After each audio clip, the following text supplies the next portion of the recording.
Awalnya itu nasabnya batal. Jadi Ba'alawi ini dianggap sebagai kelompok yang ngaku-ngaku dzurriyyah Nabi dan ternyata batal. Bahkan perjuangan mensucikan dzurriyyah Nabi bentuknya adalah yang menetapkan Ba'alawi ini bukan dzurriyyah Nabi. Itu awalnya. Kemudian setelah 3 tahun bergulir ada kemajuan. Sekarang tentang status UNI mereka mau digugat, dan mungkin itu bukan hanya Ba'alawi kalau situ, karena diksinya itu warga keturunan Arab. Kemudian yang terkini adalah mungkin imbas dari digugatnya digugatnya status UNI-nya, maka sekarang tanahnya. Jadi Ba'alawi itu tidak berhak atas tanah yang ada di Indonesia ini. Bahkan kalau kita simak di situ, negara harus mengambil alih. Tapi ya wallahu alam, apa yang dibicarakan oleh orang-orang dekat presiden ini ketika bertemu dengan Ba'alawi? Ada itu mungkin yang paling baru ya, Mayor Teddy itu. Mayor Teddy ngapain itu ketemu sama Ba'alawi itu? Pakai pici putih ya, mungkin sowan atau apa, atau jangan-jangan mungkin sedang mempertanyakan mana bukti Anda WNI, terus mungkin mau bicara tentang tanah, status tanah atau bagaimana, wallahu alam. Kalau sebelumnya kan Raffi Ahmad ketemu dengan Habib Rizik, dengan Habib Hanif itu.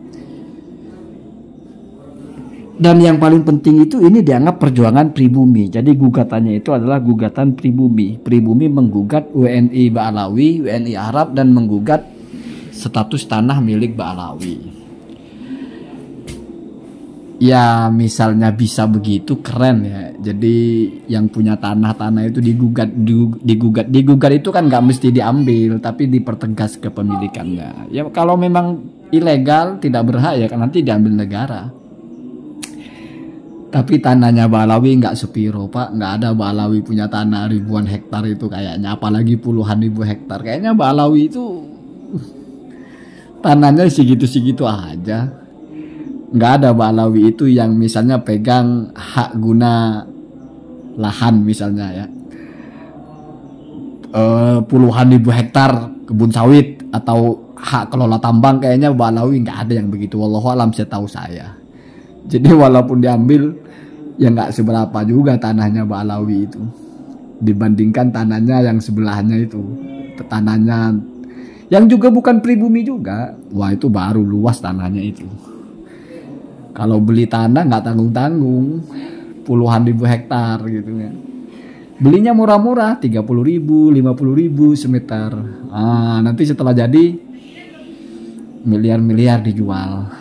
Tapi itu nggak ada yang menggugat kalau itu, mungkin karena dianggapnya itu tidak digugat oleh pribumi karena itu dianggapnya mungkin legal, artinya sesuai undang-undang, dan mereka tidak mengaku cucu Nabi juga.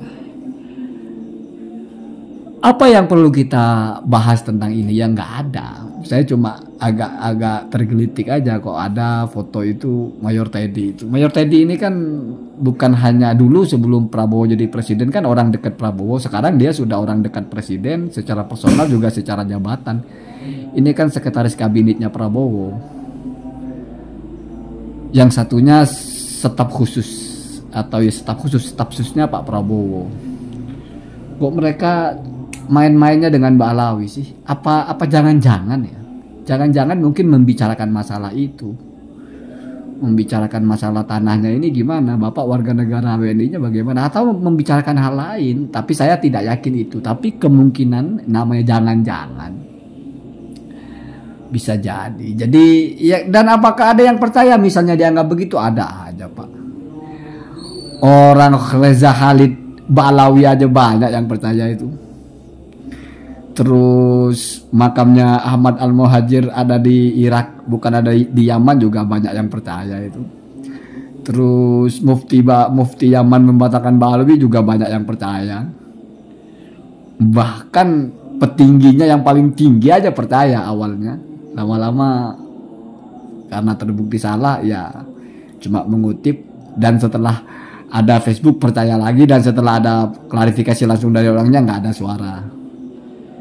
Ya kita doakan saja semoga orang-orang yang ada di jalan yang keliru itu segera bertaubat. Ya kita juga semoga kita segera bertaubat dan semoga diampuni oleh Allah, karena tidak ada orang itu yang tidak pernah layak untuk bertaubat. Siapapun itu selalu bertaubat. Bertaubat itu ya istighfar, termasuk bertaubat itu secara lafdi, secara qauli ya istighfar, astagfirullah wa atubu ilaih, itu bertaubat. Jadi nggak ada orang sesempurna apapun yang sudah tidak layak untuk bertaubat. Seburuk apapun tidak pernah tidak layak untuk bertaubat. Sebaik apapun juga tidak pernah tidak layak untuk bertaubat. Rasulullah SAW saja setiap harinya itu istighfar. Bisa ratusan kali atau puluhan kali, apalagi kita, apalagi mereka. Jadi tidak perlu tersinggung ketika ada yang mendoakan semoga diampuni dan semoga segera bertaubat, karena itu doa yang baik. Menjadi sombong sekali kalau ngerasa saya tidak perlu bertaubat, saya sudah benar. Iya, benar kan menurut Bapak, kan bisa aja enggak gitu. Jadi siapa tahu masuk kepada khonatkah ainakah, kamu dikelabui oleh matamu sendiri. Makanya kita diajarkan doa, Allahumma arinal haqqo haqqon warzuqna ittiba'ahu wa arinal batila batilan warzuqna ijtinabahu. Jadi Rasul yang mengajarkan kita, semoga kita ini bisa melihat sesuatu yang benar itu adalah kebenaran, bisa melihat sesuatu yang buruk itu adalah keburukan. Kalau terbalik repot. Bagaimana orang bisa bertaubat dia merasa benar? Kan sulit itu. Nah, itu masuk kepada nanti al-akhsaruna a'mala, orang-orang yang paling rugi pekerjaannya. Apa itu? Dhalla sa'yuhum fil hayatid dunya wa hum yahsabuna annahum yuhsinuna sun'a. Padahal salah tapi merasa benar. Kemudian pahitnya apa? La naqumu alaihimul hisab, yaitu tidak ada hisabnya orang begitu. Artinya udah sesat, ngapain dihisab, Pak?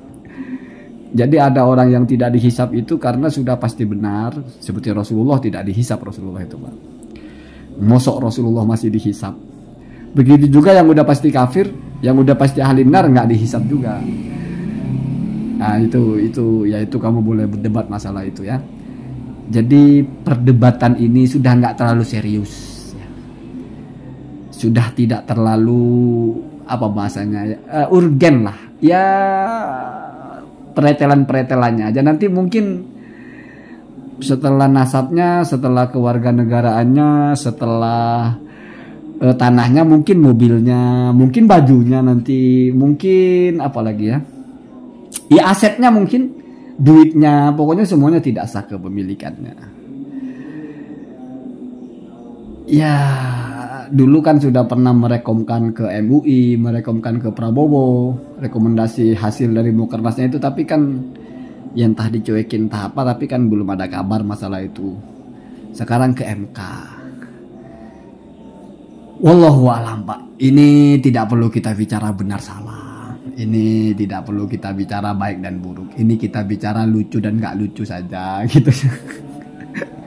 Ini masuk kepada genre humor, apa genre serius, atau serius dalam melawak gitu, serius dalam berhumor gitu, kan ada begitu, Pak. Jadi udah nggak bicara masalah halal haram, nggak bicara masalah hak dan batil, nggak bicara masalah ini lucu atau enggak. Saya kira begitu ya. Makanya nggak perlu ditanggapi serius. Saya cuma meresume perkembangannya. Gitu ya, Allahumma jinna